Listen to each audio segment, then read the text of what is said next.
Your feed is full of videos promising to drop your creatinine with a morning drink. You've probably seen the lists: 5 foods, 7 habits, 1 tea.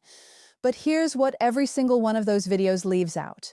You can move that number tonight and do nothing useful for your kidneys at all. And you can protect your kidneys for years while that number barely shifts. This isn't opinion. A team led by Dr. Sithara Nair at the University of Liverpool published their findings in Diabetes Care in February 2014. 80 people, every stage of kidney disease tested. After one standardized cooked meat meal, 6 out of 16 stage 3, patients were reclassified into a worse category, stage 3B, by their creatinine result alone.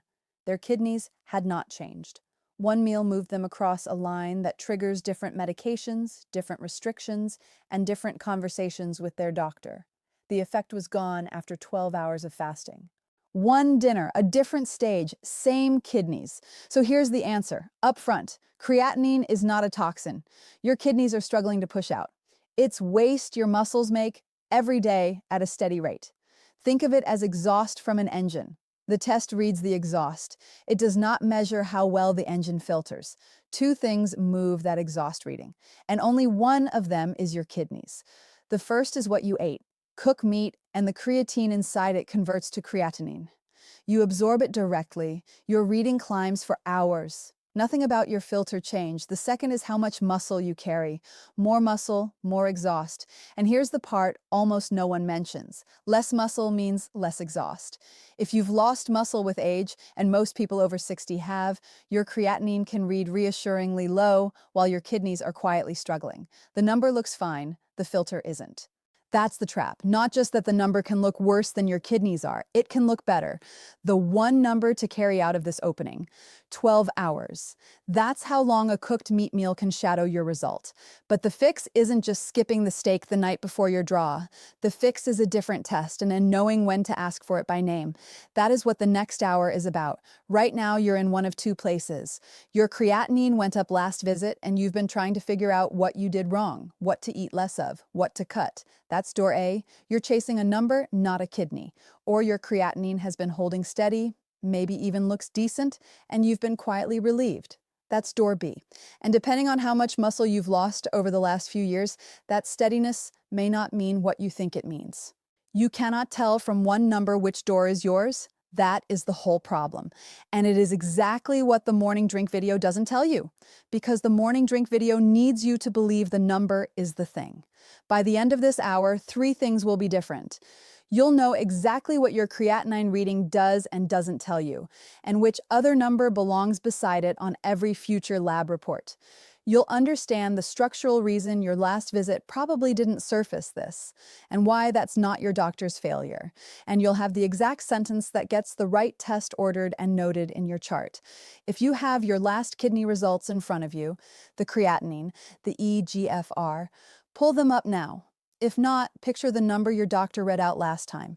You know the moment. A clinic off the highway, somewhere near Tampa, maybe up near the Villages, doesn't matter. You're sitting in the chair, the printout is there. The doctor's eyes go to the number, then back to the screen. It's up a little from last time. We'll keep an eye on it. And he's already standing. And you're thinking, keep an eye on it? That's it? What am I supposed to do with that? But you don't say it, because you don't have the words yet. So you drive home on I-75. And that night, staring at the ceiling, the question you didn't ask is still sitting there. You went looking for answers. You found a list of foods, you tried a few, the number did something. Maybe it moved, maybe it didn't. And you still don't know if what you did helped anything that actually matters. By the end of this hour, you will have the words. There are 3 kinds of people watching this right now. The first got a creatinine result recently that scared them. Maybe it was the number itself. Maybe it was the word stage 3 attached to it. They've been online ever since, reading everything, trying to find the one thing to do. They're not panicking exactly. They're performing calm while panicking on the inside. If that's you, the mechanism in segment 2 is the thing that will settle you down, not because it's reassuring, because it's specific. The second type has known about their kidney numbers for a year or more. They've been inconsistent with labs, with follow-up, with the medication they're supposed to take. They tell themselves they feel fine. They're probably right. But the reason they feel fine is not the reason they think, And segment 3 is where that becomes clear. The third type is already doing everything their doctor told them. The diet, the blood pressure, the medications, and the eGFR has still edged down. They're not looking for someone to tell them to try harder. They're looking for the explanation nobody has given them yet. Segment 4 is built for that conversation, the one that finally gets the right question into your chart. No matter which of the three you are, the mechanism underneath is the same, and it starts with what creatinine actually is, and what the test was never built to tell you. Let's name the before state plainly, because the viral videos never do. You have a creatinine number. Your doctor gave you an eGFR alongside it. That's your estimated glomerular filtration rate, the calculation that turns your creatinine into a percentage of kidney filtering capacity. eGFR is a useful number. It is also an estimate built on an assumption that your creatinine is a clean signal of how your kidneys are working. And that assumption, as the 2014 NIRE study showed, is only conditionally true. Here is what the before state actually looks like for most people in this audience. They received a creatinine result that was higher than the last one, or higher than they expected, or flagged with a small H on the printout. Their eGFR came back somewhere in the stage 3 range. That's an eGFR between 30 and 59 milliliters per minute per 1.73 square meters of body surface. Stage 3A runs from 45 to 59. Stage 3B runs from 30 to 44. The distinction matters. It affects medication thresholds, referral timing, and how urgently your team is expected to act.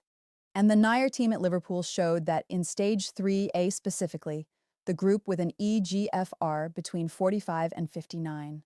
One cooked meat meal the evening before a blood draw shifted 6 out of 16 patients across the 3A to 3B line. Not because their kidneys had changed, because the creatinine they absorbed from dinner hadn't cleared yet. That is not a rounding error. That is a staging misclassification from a single meal. The study used 80 subjects across 5 groups: healthy volunteers and patients with CKD stages 1 and 2, 3A, 3B, and 4, 16 in each group. The intervention was a standardized cooked meat meal providing approximately 54 grams of protein, a normal dinner portion, not an unusual amount. They drew fasting blood, then blood at 1, 2, and 4 hours after the meal. The result was significant at every stage tested, with stage 3A reaching the highest significance level in the study. In stage 3A, the median eGFR fell from 52 to 42.8 milliliters per minute in the hours after the meal.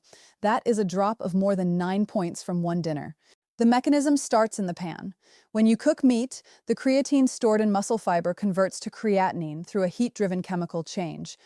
You then absorb that creatinine directly through your gut.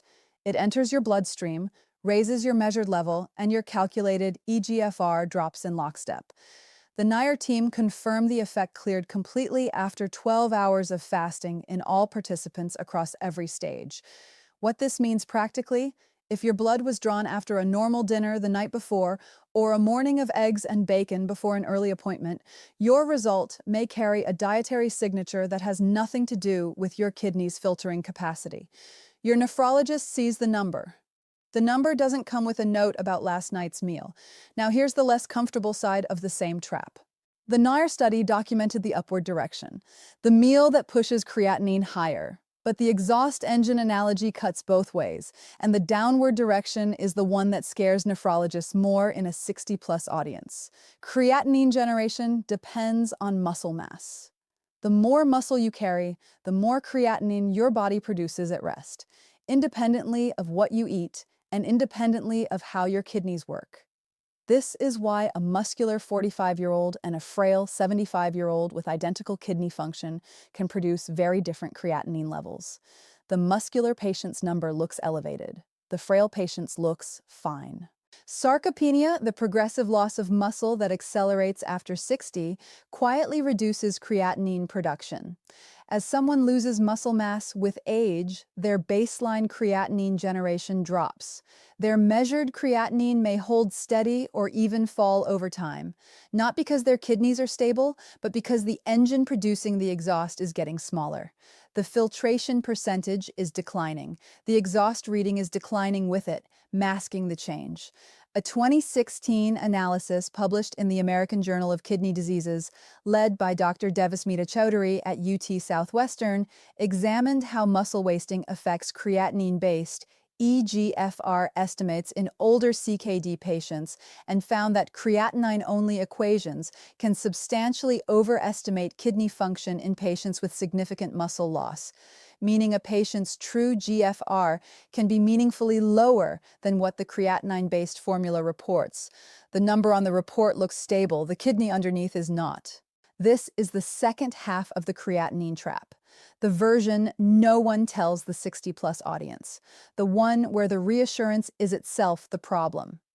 So before this video goes any further, a grounding point that belongs here, not at the end. Nothing in this video is a prescription.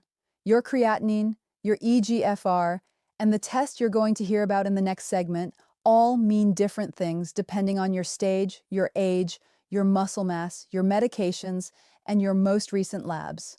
The goal of this hour is to give you the understanding and the sentence that makes your next appointment more productive, not to give you a self-diagnosis. That distinction matters, and Dr. Blackwell wants it on the record early, not buried at the end after the value has already been spent. What the Nair study, the Chowdhury analysis, and the clinical reality of managing this population show is that creatinine as a standalone marker is not wrong. It is conditionally right. Under controlled fasting conditions, in a patient with stable muscle mass, it is a reasonable estimate of filtering capacity.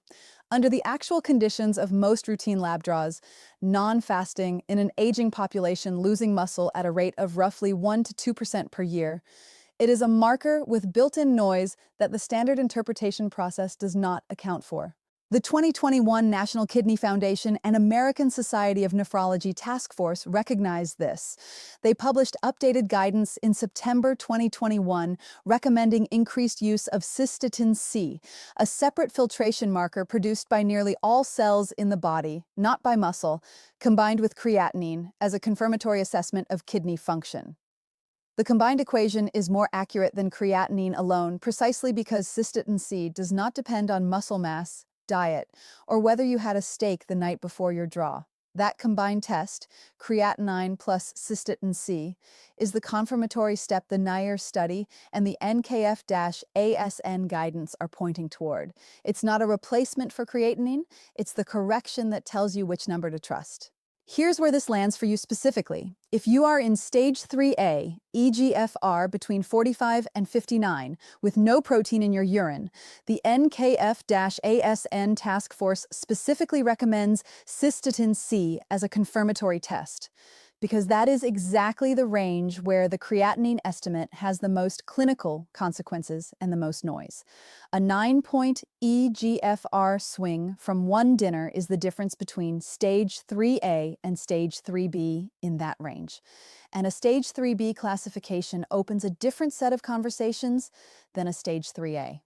The question you're probably forming right now is how this mechanism works at the level of the filter itself, why creatinine behaves the way it does physiologically, and why Cystatin C doesn't. That answer starts with a basic fact about your kidneys that almost nobody explains at a first appointment. You have two kidneys. Each one contains roughly 1 million tiny filters called nephrons. The word nephron just means filtering unit. Picture a microscopic funnel lined with a mesh fine enough to keep your proteins and blood cells in while letting waste products out. That waste, creatinine, urea, and others, flows out through the funnel and eventually leaves in your urine, your eGFR. Your estimated glomerular filtration rate is the number that estimates how well those funnels are working collectively. At full health, a normal eGFR sits around 90 to 120 milliliters per minute, meaning your kidneys are filtering roughly 90 to 120 milliliters of fluid every minute. As kidney disease progresses, functioning nephrons are lost and the filtration rate falls. That's what stage 3 means.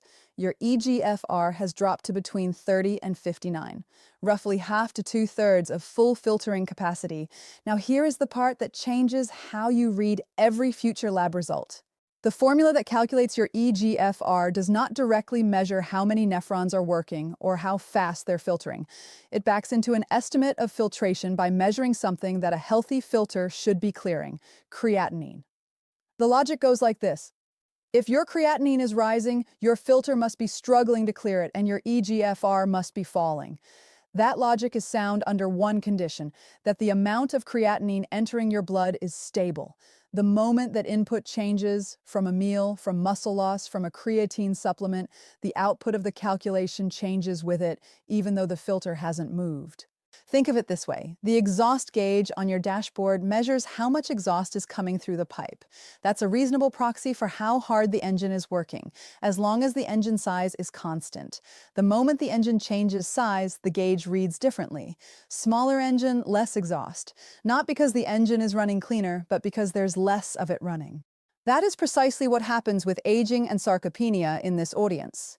As muscle is lost at roughly 1 to 2% per year after 60, faster with inactivity or illness, the daily creatinine generation falls. Less muscle, less exhaust entering the blood.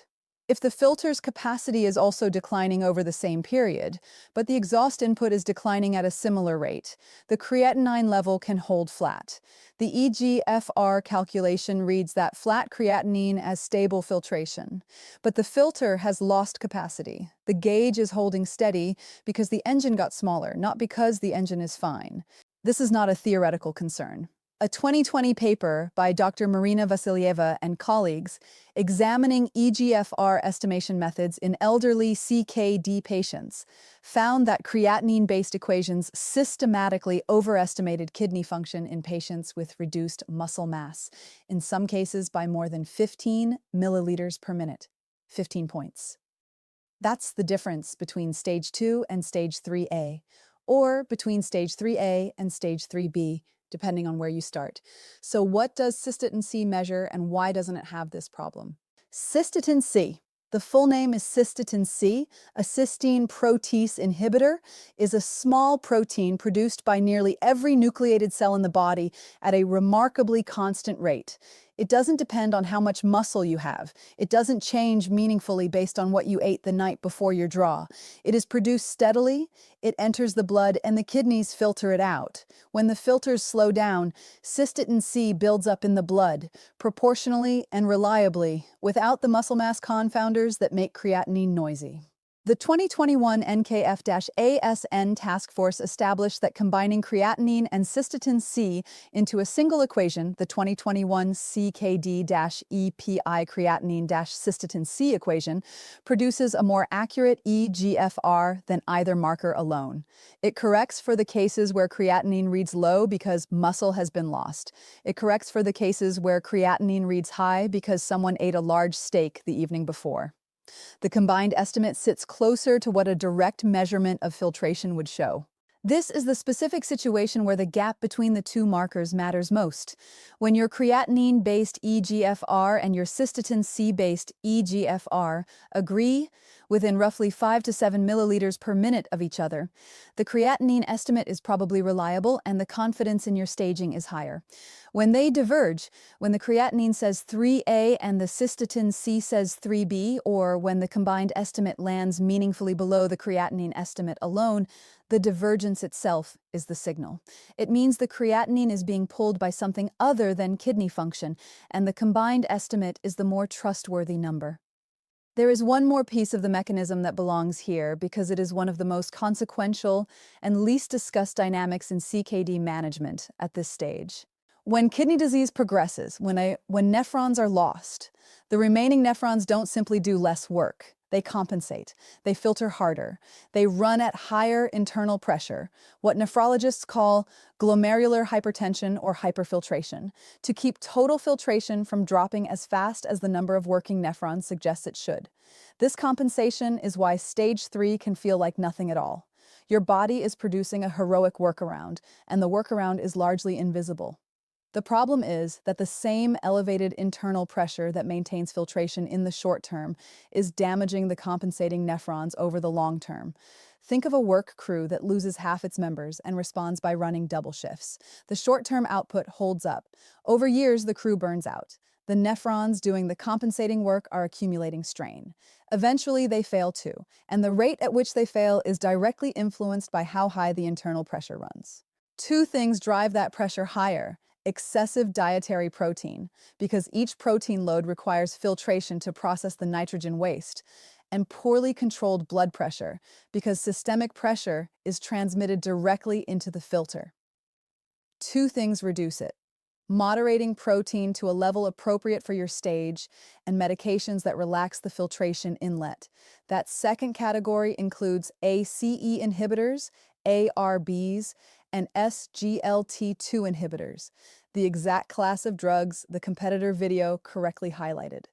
The mechanism connection is direct. Those drugs lower the internal filter pressure, reduce the hyperfiltration strain, and slow the rate at which the compensating nephrons burn out. They are not primarily blood pressure drugs doing a side job. They are filter pressure drugs, and the blood pressure benefit is part of the same mechanism. This is why the creatinine number and the eGFR can look acceptable at stage 3 while meaningful damage is accumulating in the background. The compensating nephrons are producing enough filtration to keep the gauge in range. The gauge is not reading the rate of damage. The gauge is reading the output of a workforce that is burning itself out to keep the output steady. The question this raises, and it's the question the viewer who has been doing everything right has been sitting with for months, is why this wasn't explained at their first nephrology appointment.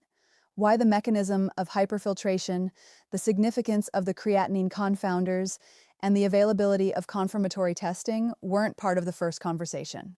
Before that answer, take 30 seconds right now. Pull up your last 2 creatinine results if you have them written anywhere: on a printout, in a patient portal, in a note on your phone, or picture the numbers your doctor read out at your last 2 visits. Ask yourself one question: was the second one higher, lower, or the same as the first? Don't interpret it yet. Just look at the direction. That direction, the slope across multiple readings, not the level of any one reading, is the information your kidneys are actually sending you. And knowing how to read that slope is what separates someone who is managing their kidney disease from someone who is chasing a number on a viral video. The question you're probably asking now is why your kidney doctor hasn't explained this, why the tool that corrects for muscle mass and diet hasn't been automatically included in your panel. The answer is not what you expect, and it's more interesting than they didn't know. Why hasn't your kidney doctor been ordering Cystatin C alongside your creatinine from the beginning? It's a fair question. The research making the case for combined testing has been accumulating since the early 2000s. The misclassification problem from cooked meat was published in a major diabetes journal in 2014. The NKF-ASN task force issued its formal recommendation for increased Cystatin C use in September 2021. That's more than a decade of evidence, and now 4 years since the national guideline body put it in writing. Your last routine panel probably still had creatinine alone. The answer isn't that your nephrologist missed the research. The answer is structural. And once you see the structure, the frustration goes somewhere more useful than blame. A typical nephrology follow-up visit runs between 15 and 20 minutes. That's not a complaint about any individual physician. It's the arithmetic of how renal care is scheduled and reimbursed across every health system in the country. In those 15 minutes, your doctor is managing your blood pressure targets, reviewing your medication list, checking your potassium if you're on an ACE inhibitor or ARB, assessing your fluid status, and updating a problem list that in stage 3 may already include hypertension, diabetes, anemia, and bone disease. The creatinine and eGFR are read as the primary filtration markers because that is what the panel provides, that is what the CKD staging system is built on, and that is what fits inside the 15-minute cognitive workflow. Adding Cystatin C to the panel requires a separate order. It costs more, typically between $30 and $80 out of pocket, depending on coverage. And while it is covered under Medicare in many cases when ordered for confirmed CKD, it is not automatically bundled into a standard metabolic panel the way creatinine is. A physician who is managing 12 to 15 patients in an afternoon session is not running a cost-benefit analysis on each individual marker for each individual patient. They are running a pattern. Creatinine up, investigate. Creatinine stable, continue current plan. Creatinine down, document improvement. The pattern is fast and, for the majority of patients in the majority of situations, adequate. Here is where the lag lives. The creatinine-only pattern was established over decades when Cystatin C testing was expensive, rarely covered, and not standardized across labs. The 2021 NKF-ASN recommendation is now 4 years old. The 2024 KDIGO guideline, KDIGO being the kidney disease, Improving Global Outcomes Organization, the international body that sets clinical practice standards for nephrology worldwide, supports using cystatin C to confirm eGFR when the creatinine-based estimate is uncertain. But clinical guidelines take an average of 7 to 17 years to reach full adoption in routine practice. That is not a number invented for effect. It comes from a 2017 analysis of guideline implementation published in the Journal of the Royal Society of Medicine by Dr. Jeremy Grimshaw and colleagues at Ottawa Health Research Institute, examining the gap between evidence publication and standard of care adoption, 17 years at the upper end. 4 years since the NKF-ASN recommendation. The math places most clinical practices well before the midpoint of that adoption window. Your nephrologist is not behind the research. Your nephrologist is operating inside a system that moves at the speed of reimbursement, training cycles, and lab infrastructure, none of which moves as fast as a published recommendation. That is not negligence. That is lag. And the distinction matters because the response to negligence is anger, and the response to lag is action. There is one more layer that belongs here because it affects a specific subset of this audience, the viewer whose creatinine has been climbing across consecutive draws despite doing everything their doctor asked, blood pressure controlled, medications taken, diet adjusted, and the eGFR is still drifting down. The question they carry into every appointment, and that often goes unasked, is whether something invisible is driving the slope that nobody has named yet. In this audience, one of the most common invisible accelerators is also one of the most available substances in any medicine cabinet in the country. Anti-inflammatory pain relievers, ibuprofen, naproxen, the over-the-counter medications that are the default response to the joint pain, back pain, and muscle soreness that are nearly universal at age 60 plus, constrict the small vessels that feed the kidney's filter. They do this by blocking prostaglandins, the local hormones that hold those vessels open. The effect on any single day is modest and largely undetectable. The effect across months of regular use shows up on the slope. This is what researchers call the nephrotoxin lag. The damage is invisible on the day. It becomes visible over time as the slope of decline steepens in a way that doesn't have an obvious explanation in the clinic room because nobody asked about the ibuprofen and nobody volunteered it because ibuprofen is not a prescription medication and most people don't think of it as something worth mentioning. If your creatinine has been climbing and nothing in your prescribed treatment has changed, the first question to raise is not what to add, it's what to remove, what is in your cabinet that you reach for when something hurts. The conversation about what pain relief is safe for your kidneys is a short one, and the answer from your pharmacist or your doctor does not require an appointment. A phone call is enough. That conversation is not an appointment day conversation. It is a conversation you can start today, before you even book the visit. The only way the pattern updates for you specifically, before the guideline adoption curve reaches your clinic, is if someone brings the new information into the room. That someone is you. And the someone who identifies the hidden accelerator is also you. The next part gives you the tools for both. Now you understand why the before state persisted. The question is what you do with it. And it starts with one sentence. Everything in the previous parts points here. You now know what creatinine actually measures and what it doesn't. You know the two directions in which it misleads. You know why the confirmatory test exists and why it hasn't been automatically offered.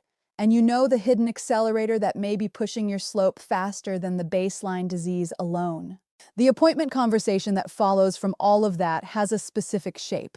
It is not a confrontation, it is not a demand, it is a series of questions delivered in the language of collaboration, the language that keeps the doctor on your side and gets the information you need into your chart. Before the sentences, name the tests and markers you are asking about, so you arrive knowing the words. The first is serum cystatin C. The full name is serum cystatin C. It is a blood test drawn from the same sample as your creatinine, and it is orderable through any standard laboratory. It is covered under Medicare Part B for patients with diagnosed CKD in most circumstances, though your team can confirm coverage before the draw.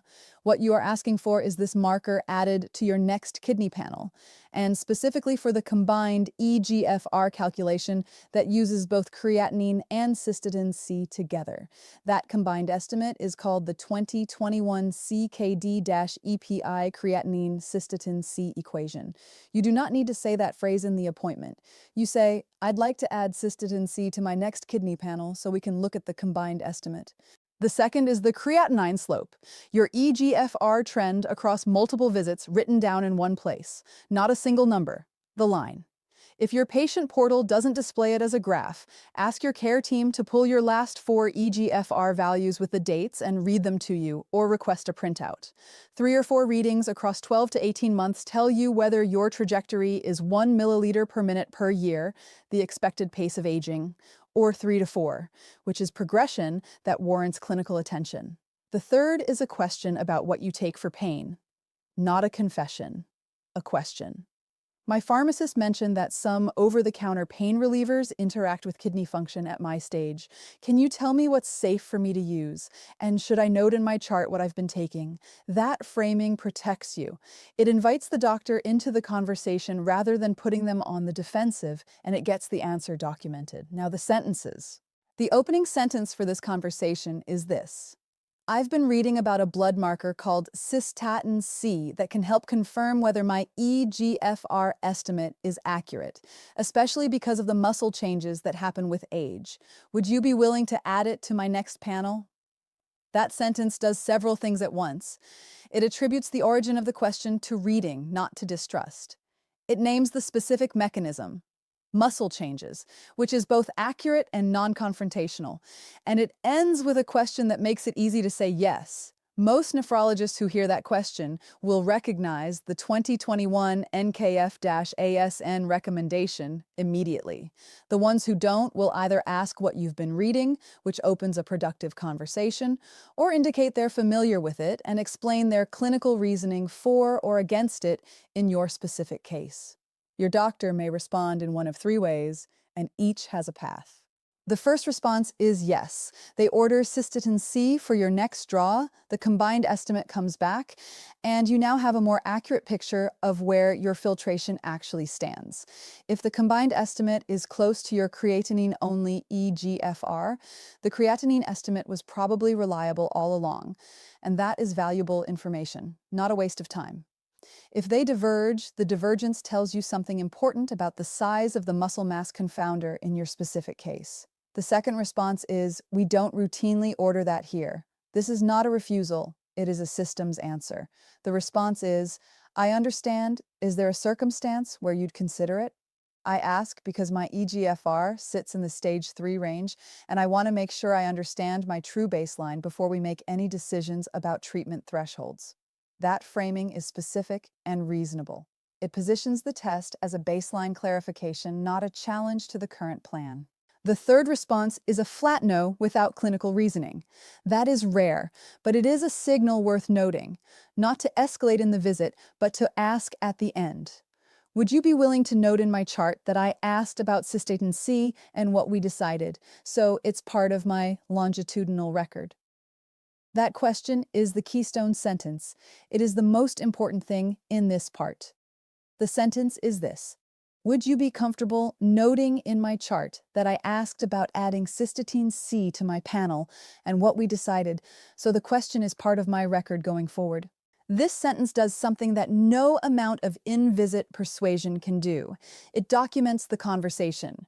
If you change providers, transfer care, or see a covering physician at your next visit, the note travels with you.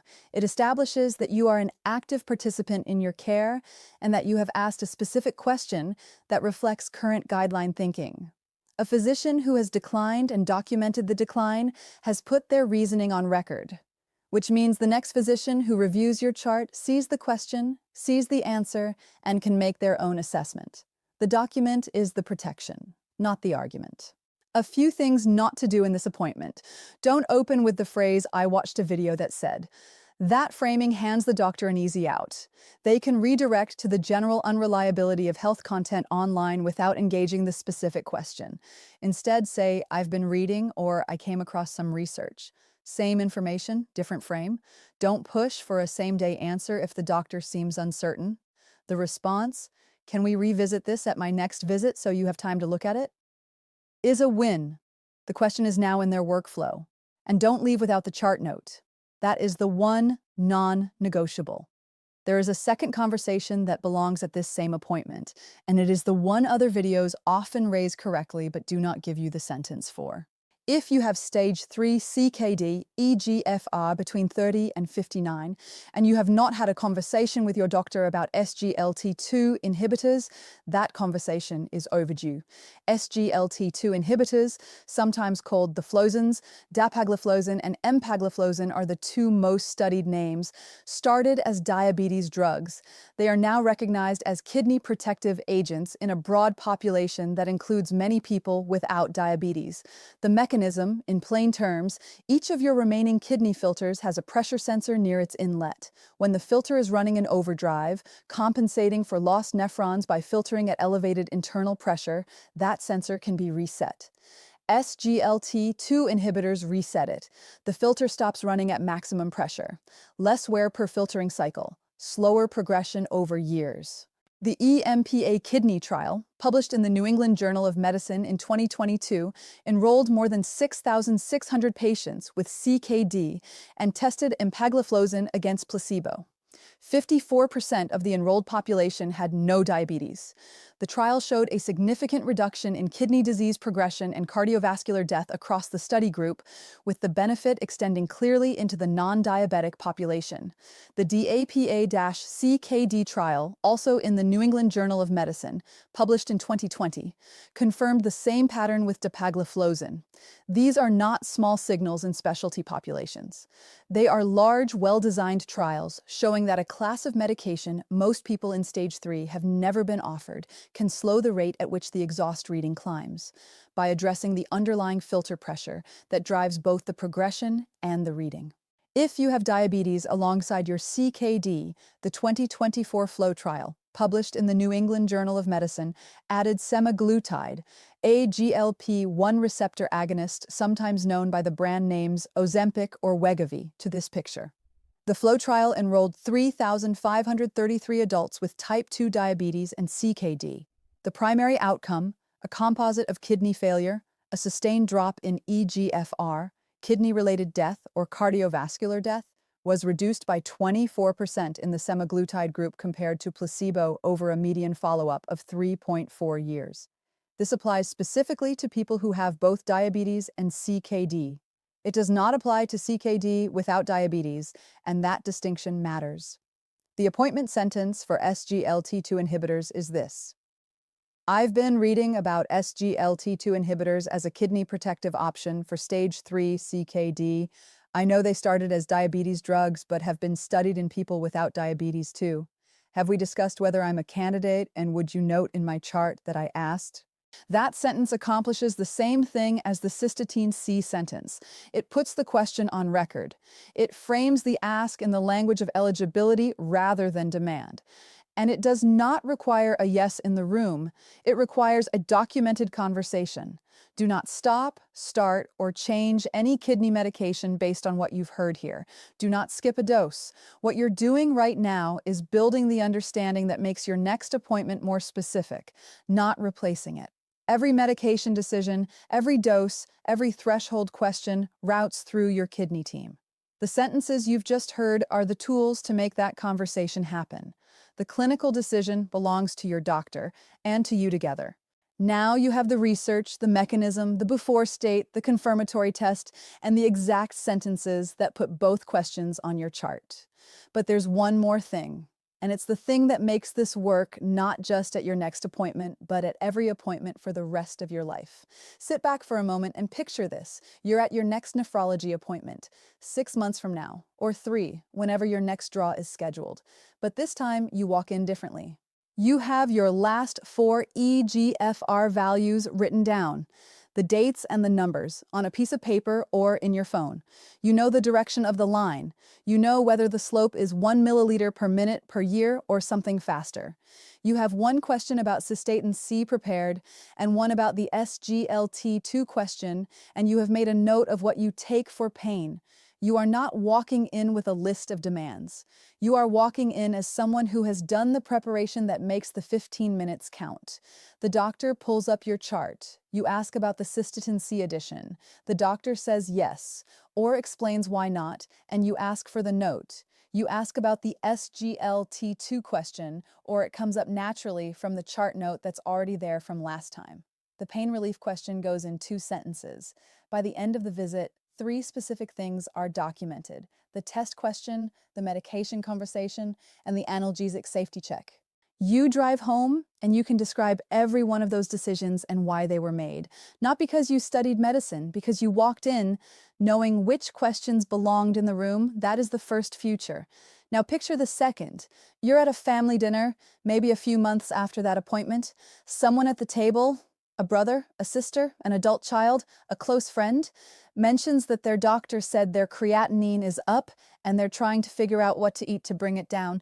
They've been looking at lists. They're thinking about buying a supplement. You know something they don't.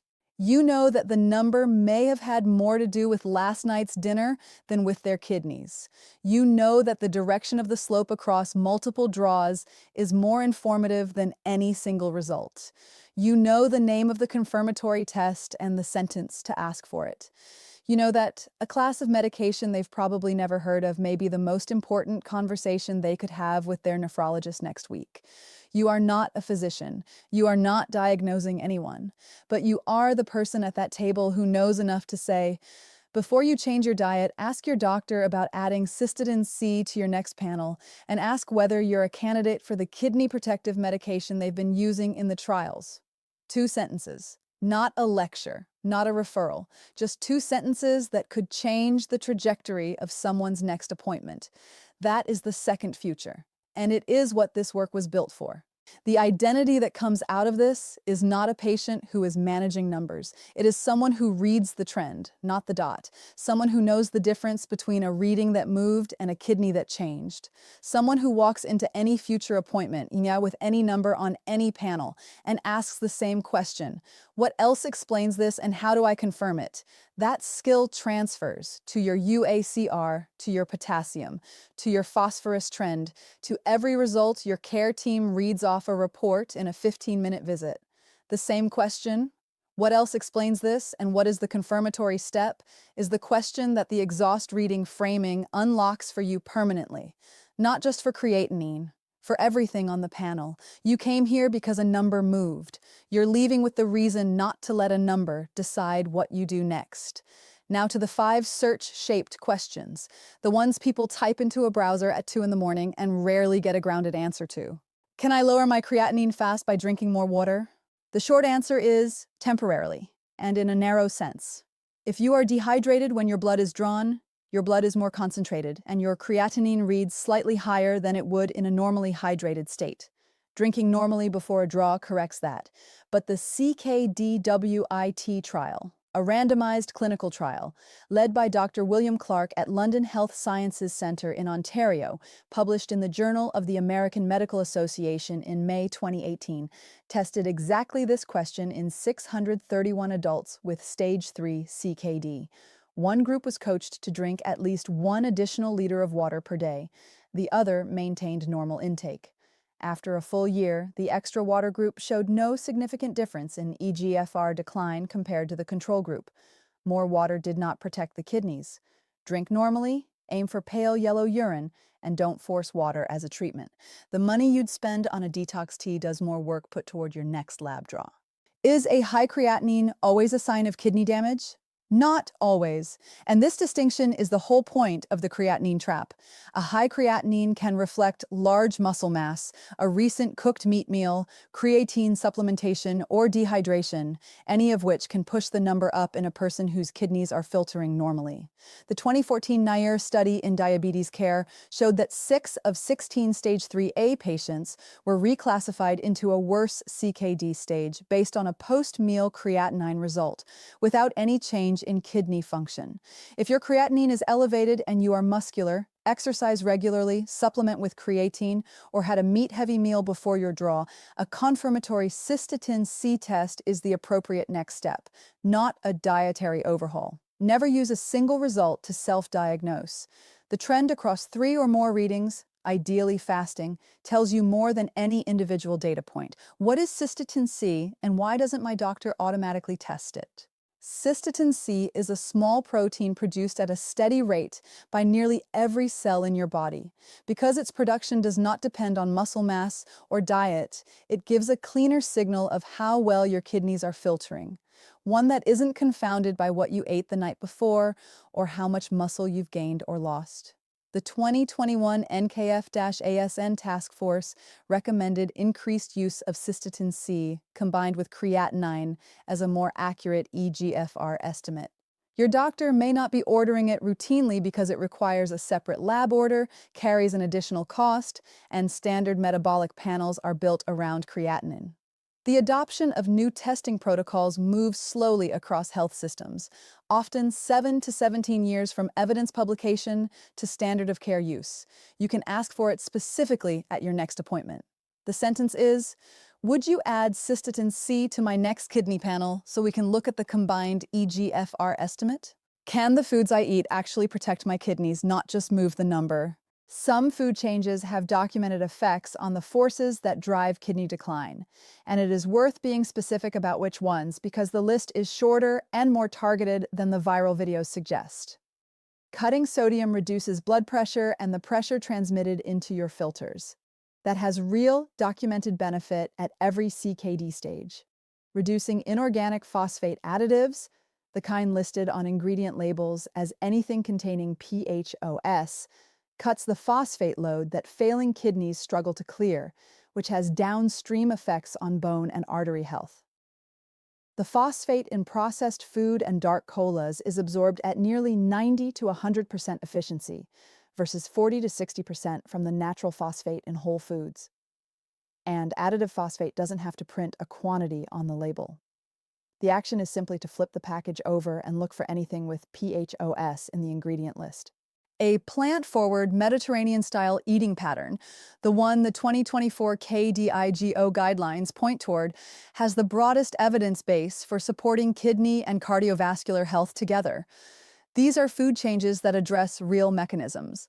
They are not a prescription, and they do not replace the medication conversation. What your specific stage allows depends on your latest labs and your kidney team's guidance. Bring this to them before you change your diet. Why is my doctor not recommending the kidney medications I keep reading about online? This is one of the most important questions a stage 3 viewer can bring to an appointment. 2 drug classes now have large, well-designed trial evidence for slowing CKD progression, ACE inhibitors and ARBs, particularly when there is protein leaking into your urine, and SGLT2 inhibitors, the flozins, which reset the internal pressure of your remaining filters and have now been shown to protect kidneys in many people who don't even have diabetes. If you are not currently on one of these classes of medication, or if you haven't had a conversation about whether you're a candidate, that conversation is worth initiating. The EMPA-kidney trial and the DAPA-CKD trial both showed clear benefit in non-diabetic CKD populations. The sentence to bring to your doctor is, have we discussed whether I'm a candidate for an SGLT2 inhibitor for my kidneys? And would you note in my chart that I asked? Your doctor may already have a documented reason why it isn't right for you specifically. But if the conversation has never happened, it should. And the chart note makes sure it travels forward with you. Do not start, stop, or modify any medication based on this. Route every medication decision through your kidney team. What the creatinine story reveals is a pattern that runs through every number on your kidney panel. Every marker your care team follows, creatinine, eGFR, potassium, phosphorus, UACR, bicarbonate, is an estimate of an underlying reality. Each estimate was built on assumptions about what a typical patient looks like, and each assumption breaks down in specific, predictable ways as people age, lose muscle, change medications, or carry conditions that interact with the marker's chemistry. The standard clinical workflow reads the number against a reference range and applies a pattern response. That workflow is correct for most patients in most situations. It is not built to catch the edge cases automatically. You are in the edge case range, not because your disease is unusual. Stage 3 CKD in a 60-plus patient on RAAS blocking medication is one of the most common presentations in nephrology. But because the combination of muscle loss with age, a non-fasting draw, and a creatinine-only panel creates the exact conditions under which the standard estimate is least reliable. The skill you're taking from this is not just knowing what creatinine is. Plenty of explanations cover that. The skill is asking, for any number on any report, what else explains this, and what is the confirmatory step? That question is the same whether the number is your eGFR, your potassium level, or your UACR. The doctor who sees it going one direction is running the standard pattern. You are the person who brings the context that the standard pattern doesn't capture, because you are the only one in the room with the full picture of what was eaten, what was taken, and what has changed. You came here because a number on a printout scared you, or confused you, or simply didn't make sense given how you felt. You wanted someone to explain it plainly. Here is what you're leaving with. Creatinine is exhaust. The exhaust reading can move without the engine changing. The engine can decline without the exhaust reading showing it. The confirmatory test has a name, it is orderable, and you now have the sentence to ask for it. The medication that resets the filter pressure has a name, its trial evidence is in the New England Journal of Medicine, and you have the sentence for that conversation too. Write down the two sentences before you close this. Just those two, the Cystatin C1 and the SGLT2 one. That piece of paper is the preparation for your next appointment, and your next appointment is where this stops being an explanation and starts being your chart. If someone in your life is managing kidney numbers right now, a spouse, a sibling, a friend who mentioned their creatinine at the last family dinner, share what you've learned with them. Not because the information is urgent, because the next appointment is coming whether they're prepared or not, and you now know something that changes how that appointment goes. There is one more topic that belongs after this. It covers the test that can catch kidney damage a full year before creatinine even begins to move, the urine marker that most routine panels never include, and how to ask for it by name. You came here because a number moved. You're leaving with the reason not to let a number decide what you do next.